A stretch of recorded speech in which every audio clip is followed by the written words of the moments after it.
Our Airbnb guest scammed us. She blackmailed us into giving her more money than she even paid to begin with. Make sure you stay all the way until the end because the outcome isn't exactly what you think. Hey, what's up y'all? This is Sean, your Charleston realtor. Now, this video is going to be a little different. While I am a realtor out here in Charleston, South Carolina, I'm also an investor. I'm a host for several Airbnbs here in the local area. I've had my fair share of awful guests, but this most recent one takes the cake. I'm going to share exactly what she did and how I responded. First, if you don't mind, consider giving this video a thumbs up and hitting the subscribe button. It helps me out a ton. So on September 16th, we got a 2-night instant booking for a guest. Let's call her Jane. An instant booking means that it's automatically confirmed, which helps elevate our rental in the Airbnb algorithm. One thing that I should have noticed right off the bat was it was an 843 area code, meaning that she was a local. As soon as she booked, she sent us a message asking if she could check in 3 hours early. Now, usually our cleaner is there until the afternoon, but in this case, the house was cleaned the day before. I usually try my best to accommodate early check-in requests because it establishes goodwill with the guest and they might be more prone to leave a favorable review. So the rest of the weekend goes by without incident. Jane got our check-in message, our day after message, our checkout reminder message with specific instructions, and a post-stay message. At no point did she respond to any of these. You know what? Not a big deal. Sometimes guests don't want to talk to the host, and I get that. Then at 6:49 p.m. on checkout day,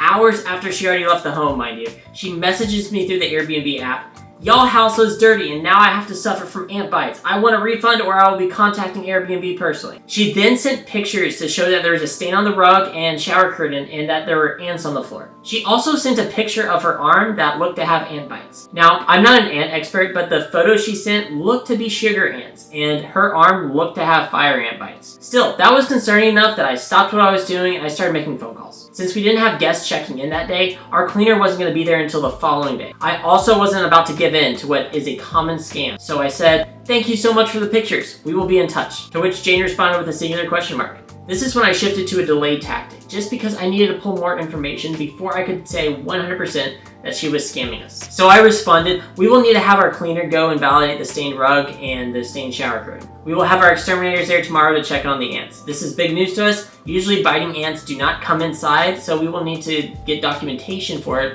before we can process your claim. Airbnb will also require documentation from us." She then responded, "What does all that mean? I just sent you photos. Those ant bites came from your home. I understand you need to do your part, but I'm telling you this needs to get resolved ASAP before I leave a poor review with photos attached." And that is it. She's threatening a poor review. So honestly, a poor review is a kiss of death for many short-term rental hosts. A poor review will affect future bookings, can affect superhost status, and can create a hole that's too big to dig out of. A 4-star review every now and then is tolerable. A 1-star review from a scammer would just be disappointing. I then responded, "Rest assured, this is the highest priority to us, and we take your concerns seriously. We will be handling this as quickly as possible." To which she responds that she'll follow up the following evening. So at this point, I call Airbnb to let them know what's going on. I tell them that the guest is trying to scam me. But this is when Airbnb reaffirms what I already know. They will not take sides, and if the other guest filed a claim, then they would investigate. Here's the catch. When Airbnb is doing an investigation, they will suspend my account and prevent people from booking my rentals. This could last a couple weeks, and I could lose a ton of money if this was to happen. Airbnb is indiscriminate in their investigations, and they do not support hosts. Here's another example. In July of 2023, I had a guest at a different rental throw a party. It was incredibly loud. The police even got called at one point. There were probably 24 people in the house and 8 cars parked on the driveway in the street. I saw all of this on my Ring doorbell camera. I was on the phone with Airbnb for at least 4 hours that weekend.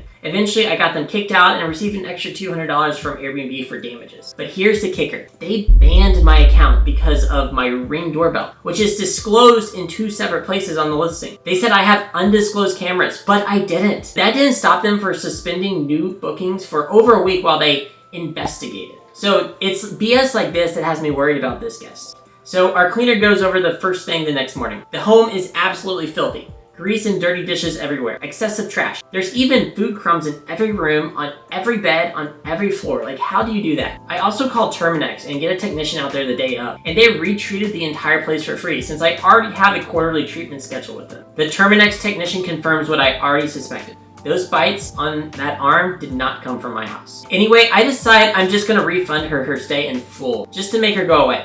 Even though I know I would win an investigation, it's not worth having my account suspended while the investigation is ongoing. But that leaves another problem. If I refunded her right away, she can still leave a review. You see, how reviews work on Airbnb is that the host and the guest have a 2-week window to leave a review. Afterwards, neither party can leave a review. So I come up with an innovative strategy. I'll refund Jane 70% right away, and then I'll save 30% for 2 weeks from now. I'll also throw in $50 to sweeten the deal for her. She agrees to this, but here's the problem. She's going to want her entire $402 stay refunded, but Airbnb only paid us $300. They took service fees from both of us and then charged taxes. So in reality, I'm going to have to fork over another $152. Factor in another $150 cleaning fee, I'm going to be out over $300 because of this one guest. And that's $300 on top of the $300 of the money that I'm going to refund her to begin with. So that's $600 total dollars. So 1 week rolls around and Jane is apparently getting very restless. She says, hey, can you expedite the other half of the refund? I didn't pay in installments, so there should be no reason why I have to be refunded in installments. And I have the leverage here though, so I respond, hi Jane, thank you so much for reaching out. We had previously agreed to an October 3rd payment. The initial payment was paid with this in mind. We will be providing the rest of your refund on October 3rd, plus an additional $50. It has to do with settling our books for September and closing out the fiscal year. We have to move money around in order to process your refund from our end. It's not as simple as you'd believe. There are multiple stakeholders who have to approve this. What we can do is move your refund date up to October 2nd. That's the first business day of the new year. To which she responds, thanks. Obviously, none of this is true, but as I'm sure you figured out by now, Jane isn't the brightest scammer out there. I just need to delay until the very end so she doesn't leave a review. So fast forward to October 2nd, that's the day in which the review window ends. I set a couple alarms on my phone that remind me to leave a review for Jane.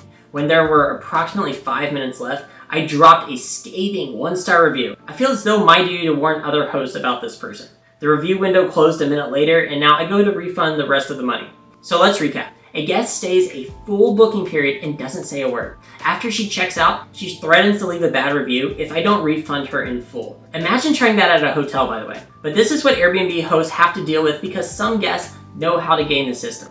My house wasn't dirty, there weren't fire ants in my house, but she had pictures. Was me refunding her money plus giving her an extra $150 out of my pocket enabling this behavior? Probably. But fighting it would cost me much more money and more headache. This is a problem with Airbnb and other online booking agencies. They are so quick to throw hosts under the bus, even when we have a substantial track record of 5-star performance. One bad guest can ruin a host, especially if the host is a small mom and pop host like us. And Airbnb doesn't care. They say they are impartial, but truthfully they typically take the side of the guest, not the host, which in my opinion should be the opposite. Are there unscrupulous hosts out there who give the rest of the hosts bad names? Sure, but the vast majority, vast majority are committed to providing a superior product to guests. So that's my rant. Anyway, this is the cost of doing business. If you're thinking about investing in short-term rentals, be sure you reach out. I'd love to chat, and I'll see you in the next video.